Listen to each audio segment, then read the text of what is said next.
All right, so we are recording. Welcome everyone. Here is another Digital Encounter webinar, as you know, as we brand here.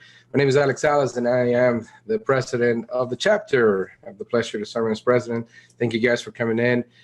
Everybody's saying, Hans is saying that he is ready to learn. Awesome. That's what we're doing today, Hans. And welcome everybody else coming in. We have a special one today with Cohen. And before we do that, let me just do a quick intro and obviously let you know what's happening in the chapter and what we're doing. I'm gonna go ahead and share my screen on that. So as you know, we got the beautiful website you can always go to and find out about our upcoming events. We have a September Power Member event you want to attend to, especially to thank our Power members. Also remember that we have in October the Avoid Assessment Pitfalls with Kara North. Kara is pretty awesome. She's the president also of the chapter out there in Ohio. Can't remember exactly which one, but she is she's been pretty heavy in rotation in the conferences all over, Learning Guild and ATD. She's a good friend of mine as well. So we have those 3 events at this time. We're working to set you up with events, face-to-face event in October and November, and that's coming up soon. Also wanted to thank you guys, thank all of you for being our members and being part of what we're doing, as this is ATD Members Week, and definitely want to thank you for that. One of the interesting things that's happening with that, with ATD Members Week, is that they are providing special deals and discounts. So if you decide to join the chapter through their site, and you happen to be a Power member, being national and local, you can join through there and probably get a good extension or a very good discount. We are partnering with ATD right now, so we are discounting our membership for this week, but only if you join through the national site. So the td.org site. You just make sure that you go to membership here and, you know, click on join a chapter. That's basically it. You go here, join a chapter, find our chapter here with the zip code, you know, one of your zip codes. I'll show you real quick here how that goes. You got the chapter there. Wait, it's funny how I did this before. Here we go. So we got the Central Florida chapter, and you just click join, and that takes you to the card. And always remember to put our chip code, which is a code that provides us credit with any transaction you do through the ATD site. So the chip code is 9133. And I'd like to welcome as well Trish. Hi, welcome Trish, and Jen, which I did before as well. So that's what's going on. The events are coming up. We're doing a lot of very exciting things coming up here, and at the end of the year, obviously, we're going to have some more events and social opportunities for us to get together and have some fun. So I want to thank you for that. Let me go ahead and switch over here. Stop sharing. Good. And from my perspective, I'm just very excited that, you know, I get to serve you as president. Also, we have the current survey for nominations and to let us know how we're doing as our annual survey. We did use our current application, you know, our membership site to do the poll. So there might be some technical issues you may run into. I know Jan mentioned something about a 400 error. That usually means, you know, there was an error during the submission. You can try to resubmit, but if not, make sure you guys, that anybody that has any issues, let us know directly. You can go to communications@atdcfl.org. Okay, now just pop here, email, communications@atdcfl.org. And, you know, if I receive many other issues there, we'll probably give you an alternate way for you to, individually, for you to submit your response and, you know, let us know about your votes as well. So it is my pleasure now to introduce to you Carol Cohen. Carol is an expert in anything that has to do pretty much. I mean, I've been talking to her for a few minutes, and I get a feeling that she's an expert in the, you know, webinars and facilitation and technology and everything else. And today she's talking to us about personalization for onboarding programs. So Well, I can't say much about that because she's going to let you know what she's done and who she is, but it's my pleasure to introduce Carol. Hi, Carol. Hi, thanks for the introduction, and I'm going to share my screen. Go ahead, And let me just make sure it's my screen and not the 400 other options that it gives me. So today I'm going to talk about how we onboard salespeople at Plex Systems and how we manage to make it personal with the tools that we have. So there's two parts to this. One is the notion of instructional design that focuses on salespeople in a personal way.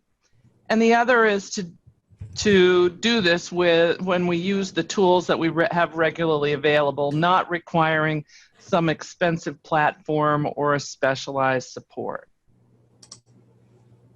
And there. So let's start talking about me. And if we're going to talk about getting personal, I looked it up. It means concerning one's private life, relationships, and emotions. And I think that's really the foundation of what we're going to talk about today. So let me start by saying who I am. So my name is Carol Cohen, and I put together some pictures of the people who mean something to me. And you can see my husband, Bill, and our two adult children, Solomon and Ariel, and also our two Boston Terriers, Eva and Ari. That should tell you that I'm a big fan of NCIS, and hopefully the two of them are going to be quiet during this webinar. One last thing I'll tell you is that I lived for many years in New Hampshire, first as a school teacher, and then I worked for 17 years starting at Digital, then Compaq, then HP, out of a home office up in New Hampshire until my husband shoveled a walk for the dogs for the last time. And so 3 years ago, we moved down to the nature coast of Florida, which is about 80 miles north of Tampa on the Gulf Coast. And I now lead the sales training and enablement for a manufacturing software company up in Detroit. And I'm lucky enough to be able to work out of my home office here in Citrus County and look out at the pool and the golf course while I'm doing my work. The reason I'm showing you this is because I'm not just a voice on the web, and I'm not just another learning professional presenting another webinar, I'm a person. And so are you, and so are your students. And that's really the foundation of making your training personal, is you have to think about the individual person as a person. Okay, so now you know something about me and I know absolutely nothing about you. I'm going to talk about an epiphany I had back in the day. And back when Instructor-Led and workbook-based training was being converted, and you can see my air quotes, to online training. The epiphany had to do with the internet and the notion that webinars and online training and what eventually became known as VILT, or virtual instructor-led training, would never be as good as face-to-face training and all that other mythology. My epiphany was that in many ways it's better. To make sense of this, think about the difference between a broadcast and the intimacy of a conversation. And that was one of the first things that I noticed about the web. It's like pillow talk. So if you compare it to television, like somebody goes on a TV show and they're in front of a camera and they're just talking to anybody, and they're talking to people who are walking through Walmart and they're seeing it on 15 TVs on the wall, and they're talking to people who are sitting in their homes who actually dialed in, and they may even be talking to the dogs they need to have them, keep them company while the house is empty. That is a broadcast. And that means it's sort of like broadly presented to everybody in hopes that some of it sticks to some people. And that's great for what it is, but with the web, it's different. I don't think this conversation that we're having is a broadcast. I think it's more of a conversation between you and me. And hopefully that felt personal. So when I'm presenting virtual instructor-led training or even a webinar, and I am still thinking about it as an intimate conversation, I'm still using a voice or a sort of tenor of voice in a way of looking at it like I'm just talking to you. And I've always thought that the web is one of the most intimate places. And if you think about it that way, whether you're creating a podcast, or creating a webinar, and especially if you're creating a virtual instructor-led training, if you think about talking to a single person, and of course, that single person is a representation of your profile of your student, but that intimacy will feel very personal to your students. And so I want you to consider that as we go through this webinar today and we talk about the different aspects of our onboarding and our sales training programs. It comes down to how we're using a certain tone of voice as a way of making it personal. And in addition to that, you should think about how the tool we are using right now on this webinar enhances or inhibits that personal interaction. So if you think about it from an instructional design standpoint, you should ask yourself, where does design begin? To me, the first and most important question is always the same. Who is the audience? And in the case of sales training, you always run up against all kinds of myths and prejudice based on what some people feel is that salespeople are just difficult learners. I actually think the opposite. High-performing salespeople are success-driven. And they like to employ repeatable processes. They're not coin operated, like some people say, you know, like if I just give them a $200 gift card, they're gonna love my training. Well, he won't love your training. He'll just cash his gift card. But if you provide enablement and training that makes him successful, he'll come back for more and he'll appreciate what you do. And the other factor is salespeople are not searchers. They see that as a waste of time. So, and that's where that whole silver bullet question comes in, where they're constantly asking you for the thing that's going to make them successful tomorrow, and you know it's in the library somewhere, but they won't go looking for it. So that library of 1 million courses on your LMS is what I consider on-the-shelf training. It stays on the shelf. And believe me, I have won some very prestigious awards for building some of those courses that are sitting on the shelf. But now my approach is to figure out what it is exactly that they need and then provide that to them. And we start with hiring. This usually is aligned to the culture and the expectations.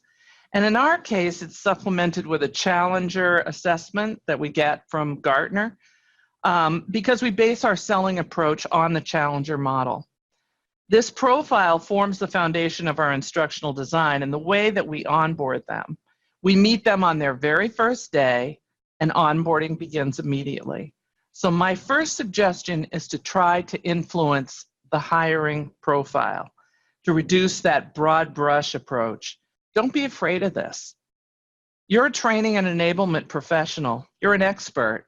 And your input will be appreciated because hiring is very difficult. From our first meeting, we're evaluating what this new hire needs to succeed. And to do this, we need to thoroughly understand the culture of our company, the expectations, specifically in terms of their job role, and we must understand the various elements of the job, including processes, metrics, and reports. And then we look at what they already know, what they already say, what they already do, and find that delta between that and what they need to know, say, and do, and maybe show in their new job with us. And you can get a pretty good sense of this in that first 1-hour meeting on their first day. And they're usually happy to talk, and we're pretty thrilled to listen. Now, if you're like me, you've recently received all kinds of emails from vendors telling you that orientation is not onboarding, and they're right. If you want to replace an onboarding experience with a brief orientation, you are not accomplished onboarding. It will be more like the old parenting technique. Throw them in the deep end and they'll figure out how to swim. But I'm not telling you anything you don't already know. You know this. We look at it as orientation is how do you do and how have you been doing it? And we look at onboarding as how do you do it here at Plex? So we always have an orientation on that very first day, and I actually just had one about an hour and a half ago with somebody. And if things get funny, maybe it happens on their second day. And we talk about how there is if there's a problem, and how they're going to run for 7 weeks. Sorry, I got distracted by the dog that's supposed to be quiet. And how they're really at week 0 on their first day. So in the next few days, they can kind of feel their way, but they should know that we are here. And that's what we tell them. But the rest of the orientation is listening. And we do set expectations with them, and we show them the company intranet, and we point them to our onboarding training elements, but we don't require that they start anything until the following week. And also, we suggest that they set meetings with various people and introduce themselves. Usually, their manager attends with them and reinforces this approach. And by taking this approach, we get to know them. And we establish that we're the team that is all about their success. And that means they can come to us with any questions that they can think up. They can come to us anytime they get stalled on anything, and we'll either answer them, solve it for them, figure out who needs to help them to solve it. And this reassures them that they have a safety net. Now, right about now, you're probably saying to yourself, yeah, but I'm in a big company, and we have thousands of people. Well, you just try it. You just do this one person at a time. I've actually done it in a huge company like HP, and I was just talking about how when I was there, at the end, we had 350,000 employees. But we did a weekly email assignment program with a team. We responded to the team members individually in email, and it was very successful. So you just start this, even in a small way. And now I'm lucky enough to be working at a company where we may hire 1 or 2 people a week, a few people a month. We have 10 to 12 people in onboarding at any time because it's rolling admission. And either way, it's the fact that you're personally responsive in email or by phone or on meetings or on a video call, and you're helping them as best you can. So how do we do it at Plex? When I first started at Plex back in 2014, on my second day, my manager, the VP of Sales Strategy and Operations, turned to me and said, "Can you run an on-site onboarding class in 2 weeks?" I imagine some of you on this call have had this happen to you, actually. Since I was pretty glad to have the job, I said, sure. And then I ran a boot camp type onboarding class for about 1.5 years. We'd do 1 week every quarter. It was pretty much what you would imagine, fire hose presentations. Although it had some elements of the personal touch, I used a lot of game storming techniques with sticky notes and group discussions. It had elements of getting them to figure out what they need to know, say, and do and show, but it was all crammed into 1 week. And we didn't think that that was really the best way to do it, but that's what we did. And you might want to Google game storming and get the book of the same name. It's life-changing. It's a great book. Anyway, about 1.5 years ago, we wanted to do a program that could be taken remotely and would be sustainably effective. And I don't know if you want to call it remote or virtual, but it's a program that spans a loose 7-week period. And by loose, I mean that we recognize we're dealing with salespeople and they get wrapped up in customer-facing activities. So we give them the freedom to take 2 weeks to accomplish 1 program week, for instance. So let me walk you through it. The first week, week 0, we asked them to buy some books. The Challenger Sale, Insight Selling, Let's Get Real or Let's Not Play from Franklin Covey, and Everything I Needed to Know About Manufacturing I Learned in Joe's Garage. Then they go to Workday and expense them. That gives them the experience with expensing in Workday, and it provides background in our sales philosophy. Each week, we assign them a group of 5 to 10-minute recorded modules. They never have more than 8 hours per week of training modules. We discourage them from picking a day and ripping through all the modules because we have rolling admission.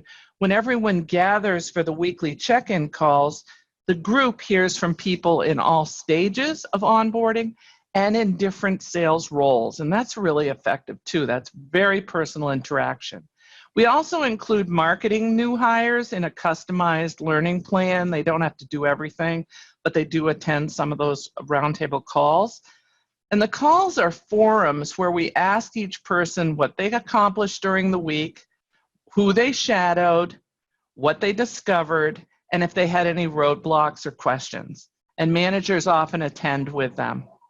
We provide the managers with a playbook that lists the weekly assignments and some discussion topics for a weekly one-on-one, and they monitor the shadowing experiences and also assign a buddy from their team. So here's an example of week one, and this is in HighSpot, and we just got this platform. It's an app that integrates with Salesforce, and it enables us to put some context around what we're offering as far as training and other assets.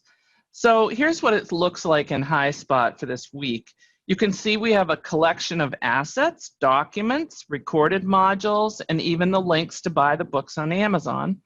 And until recently, we had this curriculum posted in our Jive implementation, but I was looking for something that integrated with Salesforce and was capable of providing that context more easily.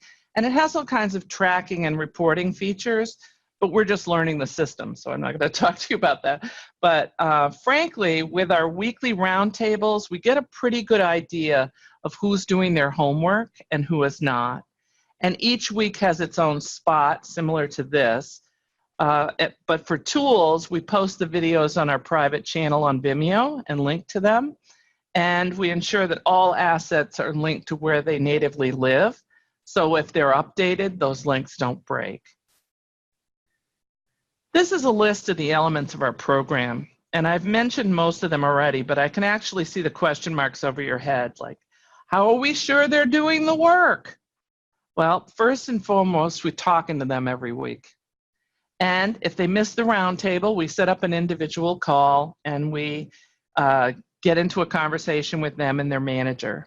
Second, we have them take a couple of online tests twice during the program. They're really check tests. They can take them as often as they want. They're open book. The primary reason for them is to ensure that they're hitting the key points that we want in the training. And third, we assign them 2 video selfie challenges. One's a value presentation, and one is a more advanced commercial teaching presentation. And as they work through the program, we're getting to know them, getting to understand what they're like, what their personalities are like, and if they're really a good fit for Plex. And sometimes the hiring manager sort of stretches reality a bit on the hiring, and it's kind of funny, but we can pretty much predict who's going to survive and who won't on their first day or so. For this reason, we work closely with the manager and often have a very frank discussion with them. And sometimes we can overcome that challenge, and sometimes the best move for the person is to move on. You also see here that we have 5 virtual instructor-led training programs. We have a subject matter expert from within the company present, and each session has an interactive component. For example, in the manufacturing session, our director of solution engineering assigns each person a website. This is during the session. He'll chat a link to a website to each individual. And they'll watch that, they'll take a look at that website, and based on what they've learned in the session, they'll come back and take a few minutes and talk about whether they think that website of that company indicates a good fit for Plex. In the value session, the director of marketing assigns a different person in the class a customer video to watch, usually like 3 minutes. And they go on mute, they watch the video, and then they come back and they talk about the key points of our value proposition that that customer talked about in their video. These sessions are never recorded, which should, I don't hear any gasps, but it should make you gasp. The reason they're never recorded is because people have all good intentions. You know, like they'll go like, oh, is it recorded? I'll watch the recording. And then they never actually watch the recording because they never can carve out an hour for that recording. So we just said, look, they're not recorded. You attend live or you attend next time. And we track them and make sure. We run them every 2 weeks. the 5 different topics, and that means the same topic is repeated about every 10 weeks. So let's talk about testing. So I've already mentioned that we assign 2 online tests during the program. One is at week 2 and one is at week 6. And again, that's loose. They tell us when they're ready for their test and we send them the link. We use a tool called ProProfs to create our tests. We like it because it's more than a survey tool. It enables us to give them a grade. You know, it'll grade the test for us. And in our case, we let them take the test until they pass.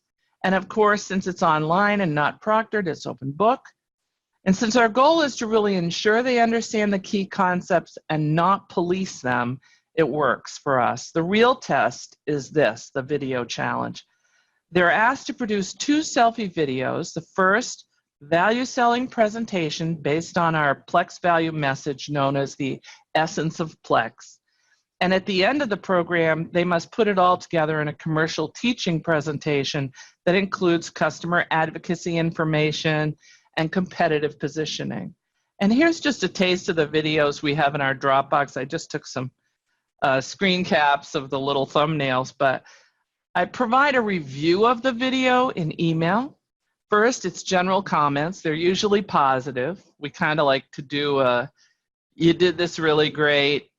Have you ever thought about this other thing or something? And then a section called what you did well and a section called where you might improve. And then I add the Dropbox link so they can review it and copy their manager so he can watch it too. And you can see in their faces that they take this really seriously. And so do we. We find it very personal. They're always very happy to get the feedback. And we find that the difference between practicing sales presentations in front of the mirror and practicing sales presentations on a selfie video is night and day. The mirror loves you, and the mirror will say, yeah, that was fantastic. The video captures every little thing. It captures 450 times you said okay in 6 minutes. And what we find is if they're doing this, they're watching themselves, they're saying, nope, that wasn't good enough, I'm not sending that in. And so they actually record themselves a few times, and then when they send it to us and we give them that feedback, sometimes if you know, like we say, like, oh, you did this or that, and they'll be like, I didn't do that, you know, and then they'll watch it and they'll go like, yes, I did. So it's really, it's really been a very, very successful thing for us.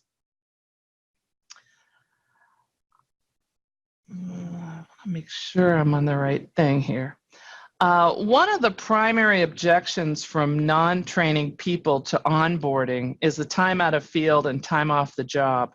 And while we discourage managers from assigning deals to new hires on their very first day, we know that they get involved in deals pretty early on, and we try to monitor that. So we did an analysis, and we found that when we had people going through the boot camp, it took about 14 months on average for them to close their first deal. Now, we're a software, cloud-based SaaS sale, so it's a long sales cycle anyway, so don't let 14 months scare you. But now that we've been running the 7-week program, we found that we've reduced that to, on average, 7 months to the closing of the first deal, which is pretty fantastic, and I think pretty significant. So how did we achieve that success? Of course, we can't take all the credit because HR tightened up that hiring profile I mentioned earlier. But I do take credit for the very personal approach. It's funny, a couple of the guys actually say they don't want to do the final video. Probably they don't want to do the final video, but they don't want to do the final video because they don't want to graduate and they don't want to give up the involvement in those check-in forums. They love the ability to say what they've been doing during the week. That's pretty wild to me. But anyway, I see the personalization as having 3 pillars: support, visibility, and context. And in short, the last thing we want to happen to a new hire is for them to feel lost. And you know what I mean. You felt it. I felt it. We've all felt it. You get a new job. You're actively involved with somebody for a few hours. They tell you how to use something or do something. Everybody's giving you all this attention. And then you go to lunch and you go back to your office and you're sitting there by yourself and you don't even know what to do next. And you feel like all alone and, should I go ask somebody? What should I be doing? And you just start poking around and stuff. And you're just wondering what you're doing. This is about that support pillar. We catch them on day one and we say, look, we're here. Ask us.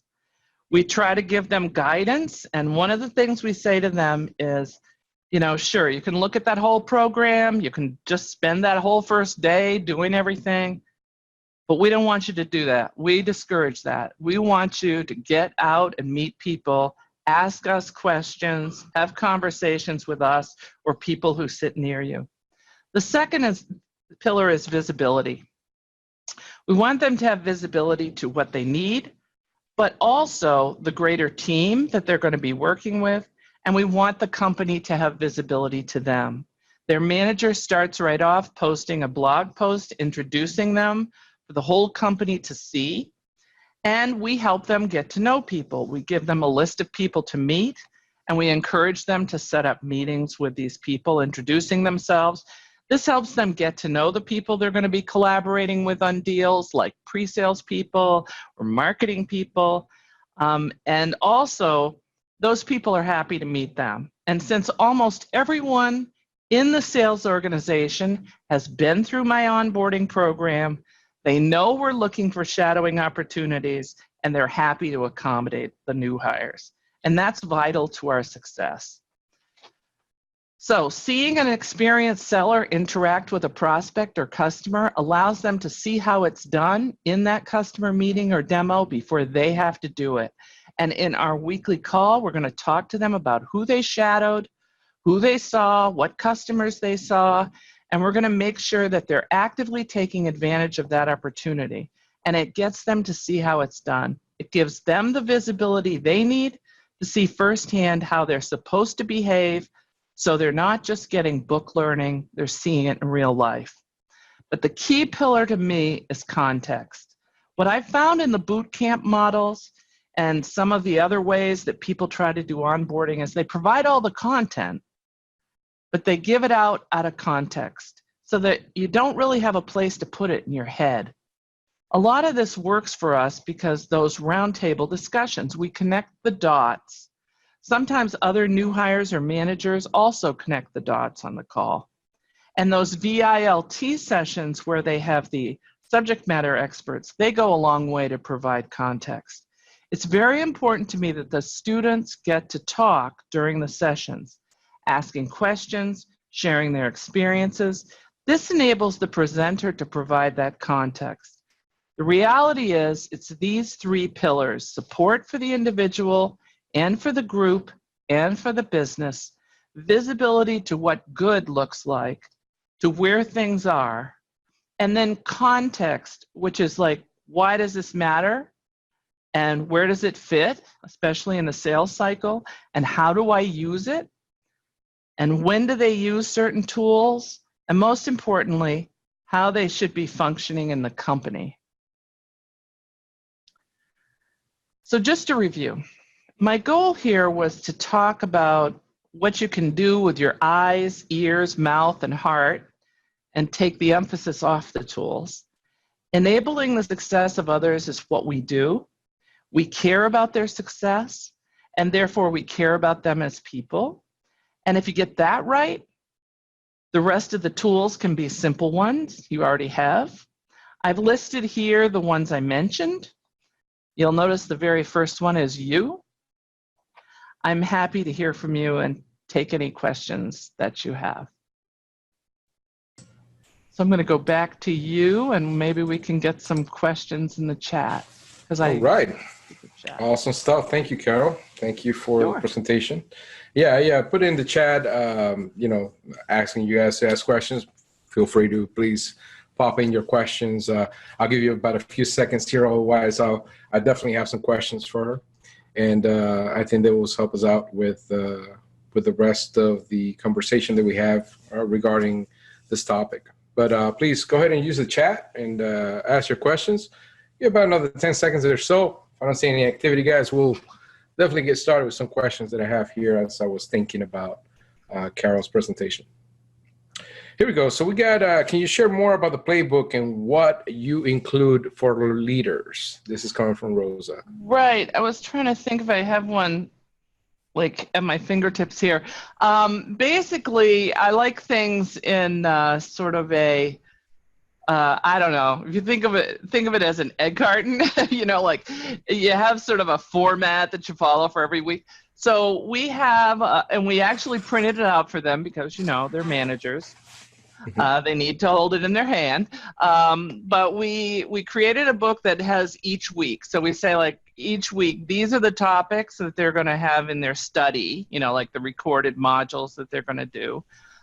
These are some ideas you can use for discussion in your one-on-one. So we give them some questions that they could ask.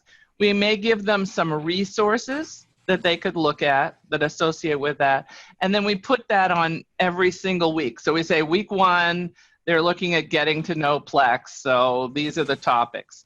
And then they have a page for every single week. But what we've also found is the managers join that forum and they hear us coaching their person. And then they may join in or not, but you know, we also find that that's helping them too, because it kind of guides them in what they should be talking to their person about. They should have one-on-ones with their person anyway, even if it's a big, huge company. Their manager should be doing that. So we find that to be very helpful. So that's what their playbook is basically about. Oh, good one. So we got another question here from Trish. She says, we are researching sales enablement platforms for our Salesforce. Actually, you know, Salesforce is one of them. It's just, I thought that was funny. So how long have you been using HighSpot, and does it support sales coaching? I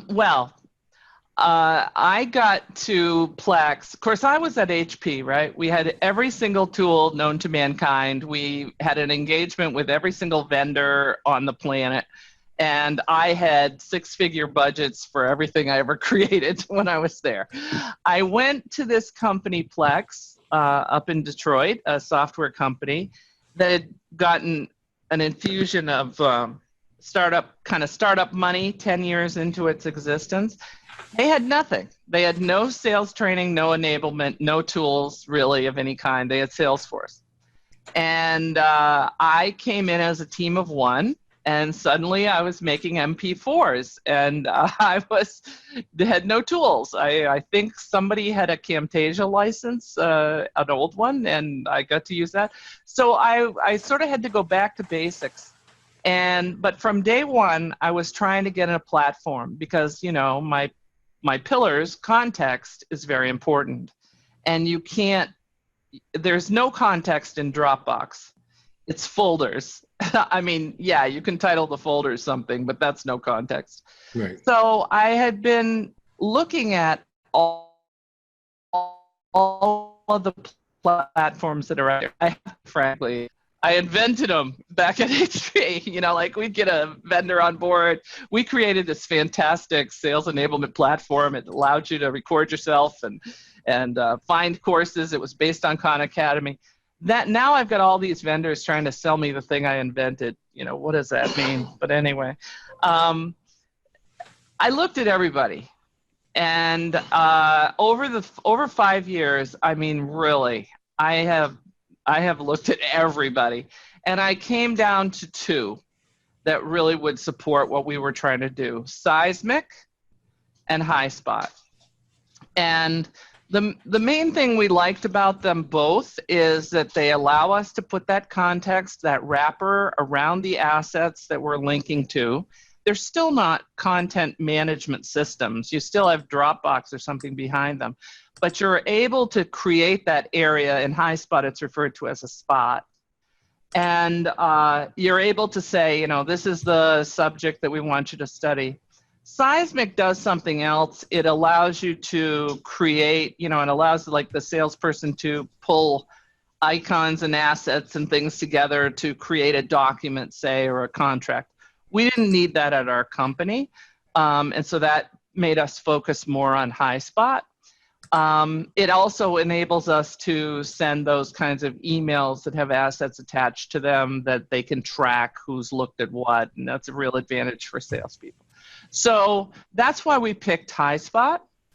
As far as the coaching capability, I know that Brainshark is totally into that now. I'm not sure what the automation of coaching is, but I mean, as far as what we're doing and that presentation that I just made, we're training the managers to really coach their people.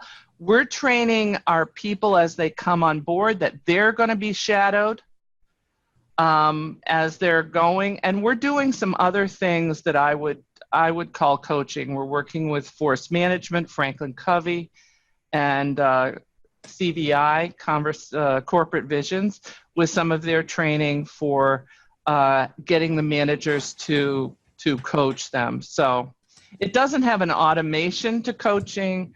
I think you probably want to look at Brainshark for that. Okay. Yeah. So yeah, Brainshark's been one of those, and I know many of these tools now are definitely jumping on the wagon because obviously there's money to be made. Oh yeah. They want to get this. Salesforce obviously is like the biggest thing out there, and a lot of capabilities, a lot of integrations, different things. So definitely something to look for. Any other questions, guys? Popping here on the chat. If you have any other questions you would like Carol to answer, this is a great time for you to interact this way, and this is the value of getting into this digital encounter. Give you another 10 seconds, otherwise, I'll come up with some questions that we have in general here, because we don't miss this time at all. We don't mess around. We don't. I love talking about this stuff. So yeah. Happy to talk about it. So, here we go. So we get a question from Trish again. So, how are you driving accountability for the leadership support? Well, this is the thing that's different. Like what I found, and I guess this goes to the population of 350,000 at HP. At HP, they would get very wrapped up in what I would call policing, because there was so many people and such a distance that they would have to say you have to make a certain score, you have to have certain numbers, or that sort of thing. What we find is by taking this very personal approach, we really know what people are doing, and when we're presenting that. I'm not going to say, we're like in Kirkpatrick level 4. We haven't done any autopsies on anybody lately, but we're telling those managers, this is what we're seeing in your people. And and because we report into the business, I guess that's one other thing. Like at HP, I reported into every single department by the time I was done. We were either in the business unit, we were in the product area, we were in the marketing area. Finally, we were in an L&D organization that was in a separate ivory tower. At Plex, I report into the sales organization. So I'm accountable. Like if I'm not doing something that's helping them sell, then it's an immediate, negative return. Like we either do what's helpful or we don't do it. And that takes us kind of out of that sort of policing business. Now, I do run a sales talk webinar about once a week. It's awareness level on different topics. Sometimes it's product releases. Sometimes it's about a sales skills related thing. We have a competitive session once a month. And the chief sales officer has required attendance of that. And so I do have to do a little fooling around with pulling a report and telling the managers who didn't show up and giving them a link to the recording so they can watch it. But the accountability is more on a value basis than on the old sort of quantity basis that we often get trapped in, and it's sort of funny because we have a pretty small group. It's like 80 people in the sales organization. And I know when we were looking at the Jive implementation, we'd have somebody come in who's a consultant for Jive, and they'd be like, well, you need to get your numbers up. There's only 80 people in your sales space, and it's like, that's everybody. That's 100%. So, I think it allows us to be more real in our accountability area, that we're looking at actual deals For example, one of the women that reports to me does the customer advocacy and customer referencing. And each quarter she produces a report that says, not only these are the deals that she supported with reference activities, but this is how much money was brought in by those deals that she contributed to. So we get very active about how things relate to actual deals. Good deal. So let's see. We have any other questions, guys? Pop in the chat. Okay, we got about 8 minutes or so that we can interact a little more in terms of questions. So I saw something there, Carol, that you mentioned about sort of like a rehearsal, right, with video, Yeah. where they can record themselves and whatnot. What platform were you using for that? Was that a platform or that we're just using a specific tool and then storing that in Dropbox? How does that work? Well, that just goes to the old, I was a team of one when I started out, and we had to like fake it till you make it, right? You got whatever you got. Everybody's got a cell phone. Everybody's got a smartphone. Everybody can do a selfie. And so they either do their selfie with their phone if they want to, or we set up a meeting with one of the various platforms that we have, or they can set up a meeting with themselves, essentially. We do have Zoom and Teams. And so all they have to do is, like for Teams, they just can set up a meeting with themselves, record it, and it'll go on the stream or whatever, and then they can download the MP4. We put the MP4 on a Dropbox. We're able to share that Dropbox link with their manager. You know, it's sort of hacked together, but it works for us. Mm-hmm. When I look at some of the tools, HighSpot, let's see, LearnCore definitely copied me and what we invented back at HP, and had the ability to do the pitch, capturing your video and putting it in. There's some relationship with HighSpot and LearnCore. So we could automate that a little bit, but in reality, it seems to be working just fine if we ask them to record themselves. What I like the most about it is, because we do it in this simple way, it's a way they can do all the time. They can record themselves for practice. They have to do a lot of stand-up and presenting, and this is just one way that they can do something that they can use after they're out of onboarding. Okay, awesome. So the reason I was asking you that is because there are tools now, well, probably about a year or 2 years ago, that provide that type of service where sales teams can, a salesperson can record themselves using the phone, using the app for the specific tool. One of them is a Lego, the other one is Rehearsal. They're pretty big right now, rotation in ATD and conferences. Obviously, they're promoting their services. But one of the things that I find neat about those is that let's say the salesperson will record themselves, they'll do the pitch, right? And then out of that, it sends a notification over to the supervisor, whoever's going to do the review. And then that person, when it's watching the video, can actually do it at a specific timestamp, right? Right. Provide the feedback on what it is. So let's say the positioning, I work for sales teams, just like you do. So right. The positioning, it's not right, let's say, or a little bit skewed the way that the salesperson right. was focusing on the product rather than the customer need, then the reviewer can at that point make a comment and say, okay, yeah, when you said this, not so much. And then that feedback goes back to the salesperson.